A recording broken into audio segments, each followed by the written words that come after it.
I often think that racism in the West is very similar to casteism in India. And yet, when it comes to talking about caste discrimination, there is very little that is discussed in academia. In my experience, I have also found that talking about caste based discrimination makes a lot of people uncomfortable, and it should. For millennia, an entire community has been at the periphery. They have been denied not just basic needs like drinking water and education, but also demonized and exploited for generations. All of this because they were born into a certain caste. Today, a large urban population would deny that there is any caste discrimination, and that is what I also believed for a long time. That was until I engaged with Dalit literature. We only have to open our eyes to see how it still persists everywhere, from the villages in India to its best universities and even the poshest offices of multinational companies in apparently developed metros. Hello and welcome to School of Literature. If you are new here, my name is Roshan. I'm a junior research fellow at Central University of Jharkhand. And in today's video, I want to recommend some books from Dalit literature that I believe everyone should definitely read. These are books that will give you a really good understanding of not just Dalit literature but also contextualize the whole discourse of caste in India. The first book I want to recommend is Coming Out as Dalit, a memoir by Yashica Dutt. In this book, Yashica Dutt writes about her personal life and shows how deeply upper caste politics has governed her whole life. She was forced to hide her Dalit identity so that she was not discriminated against. That was until she decided to come out as a Dalit. She had to live her life in fear as she was scared that her pretense of belonging to the upper caste would be revealed. This is her memoir, so she talks about her life in this book, but with that, she also infuses the history of caste-based discrimination and Dalit movements in India. She talks about the activism and contributions of many leading figures of Dalit movements, which includes Periyar Ramasamy, Jyotirao Phule, Dr. B.R. Ambedkar, and Rohit Vemula. While she believes that casteism needs to be eradicated from our system, she feels that it is even more important to first acknowledge that caste-based discrimination exists in India even today. Growing up, Yashica Dutt's mother made sure that she learns the ways of upper caste girls so that nobody ever finds out that she is a Dalit. In the constant performances that the author has had to put in her everyday life, her success seemed very tiny to her. For instance, even when she scored the highest marks in her class, all she could think about was that there is certainly something wrong with her school. Otherwise, how could someone like her score so well? In order to make her appear more upper caste, her mother used to apply uptons on her body to make her fairer. She was made to do this as her mother was trying to counteract the classic ideology of fair skin belonging to the upper caste and dark skin belonging to the lower caste. Just imagine how difficult her life must have been, even as a child. She had to think constantly about what she has to say and the ways in which she should behave. I chose this book as my first pick for this video because in a very simple language, Yashica Dutt brings out the whole caste system of our country to the forefront and shows the difficulties faced by people who are still considered to be untouchables. Rohit Vemula's death made her realize that casteism is a system not of shame but of oppression, and if there is anyone who should be ashamed of their identity, it should be those who discriminate. Untouchable Spring by G. Kalyan Rao is my second pick for this video. This book will take you deep into the heart of a Telugu Dalit community by telling the stories of 7 generations of a family. You will come face to face with the everyday struggles, horrors, and atrocities that these communities have been facing since long.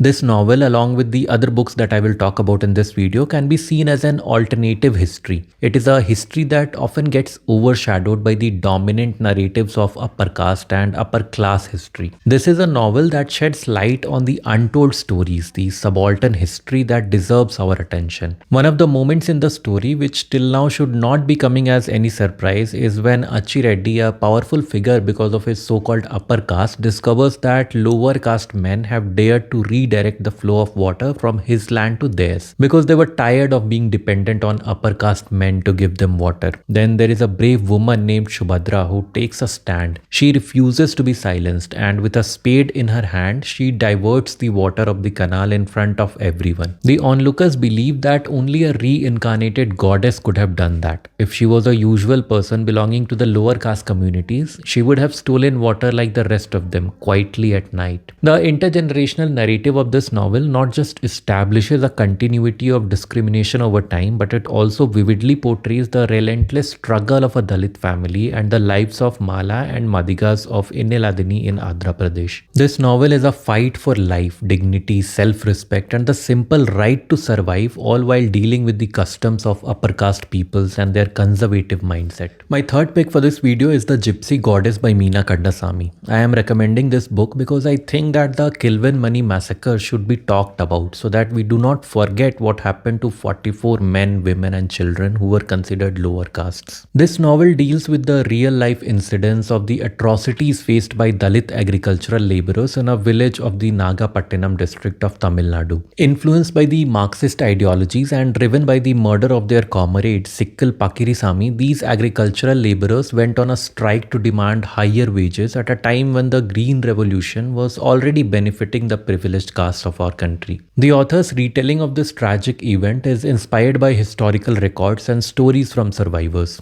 Many landlords from the upper castes would not let the laborers go on strike, and they tried to force them back to their jobs by slapping them with hefty fines. They used the police to scare them and even brutally attacked Dalit women. All of this was terrifying and brutal, but the laborers from the Kilvanmani village stood their ground and demanded what they rightfully deserved. As a final plot to bend these laborers to their will, the landlord sent goons to the village, and these goons cornered several villagers inside a single hut and set it on fire. 44 people were brutally murdered that day, and those who tried to escape were thrown back in the flames to die. Their bodies were charred beyond recognition, and what is even more heartbreaking is that most of the culprits managed to escape the consequences of their actions. To make matters worse, many of the villagers who lost their loved ones in the massacre found themselves behind bars. The description of their burning bodies is so acute that you can smell the corpses while reading. I have not been able to forget what happened in that small hut. Meena Kandasamy has such a way with her words that she did not try to make any one single memorable character in her work, rather all of them are memorable in their own sense. It is not a story of one person or gender, it is the story of an unequal and unempathetic society. After reading this book, what I have started seeing is the ills and sickness that has been a part of our society for so long. These sick mentalities are any day more damaging than the goodness of the human heart has been able to mend. My next pick for this video is Chemmeen, written by a Malayali author Thakazhi Sivasankara Pillai, and the edition which I have has been translated by Anita Nair. The word Chemmeen literally translates to prawn. Even before this book was translated into other languages, it was a classic in Malayalam literature. It even won the Kendriya Sahitya Academy Award in 1957, which is India's second highest literary prize, and this novel became the first Malayalam novel to receive this national honor. In this book, you will find a love story between Karuthamma, a Hindu woman from the fisherfolk community, and Parikutti, the son of a Muslim fish wholesaler. You already know that a traditional society is not going to let them love each other, and true enough, that is what happens in this novel. Karuthamma marries Palini because she knows she could not be with the person she actually loves. Every time Palini goes to the sea and comes back safely, it is Karuthamma's chastity which is supposed to have brought her husband back. This novel focuses on a story that is like a legend among the fishermen who live by the sea in Kerala. It is believed that if a married fisherwoman was unfaithful when her husband was out fishing, the sea goddess known as Kadalamma or Mother Sea would take him away. Thakazhi wrote this book to keep this story alive, although he has been criticized for perpetuating the patriarchal norms. The rural setup of this novel will provide an understanding of the ways these communities live their lives by being dependent on the natural order of things on both the season and the sea. It also paints a picture of village life and lives lived in poverty. These lives are governed by strict and rigid social codes under which there seems to be no scope for individual desires. My last pick for this video is Baluta by Daya Pawar. This book introduced the concept of Dalit autobiography to literature.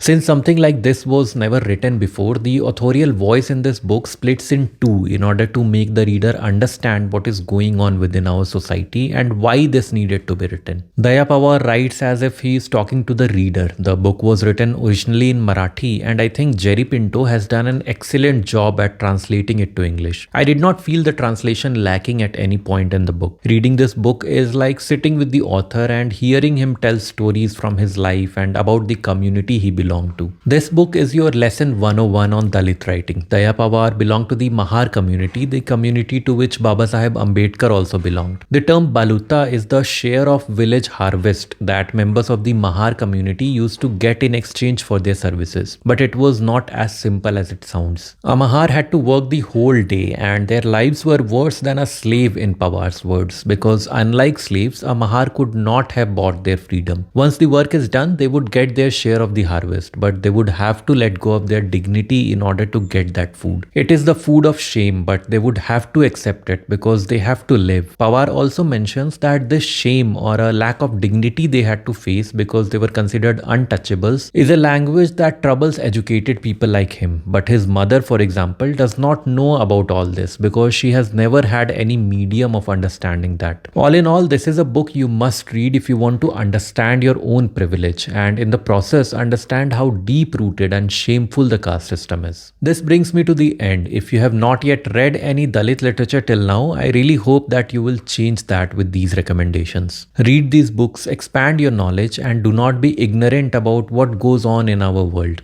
If you have read any of these books or want to see more videos about Dalit literature, please let me know in the comments. I will see you in the next video. Till then, keep reading and keep learning.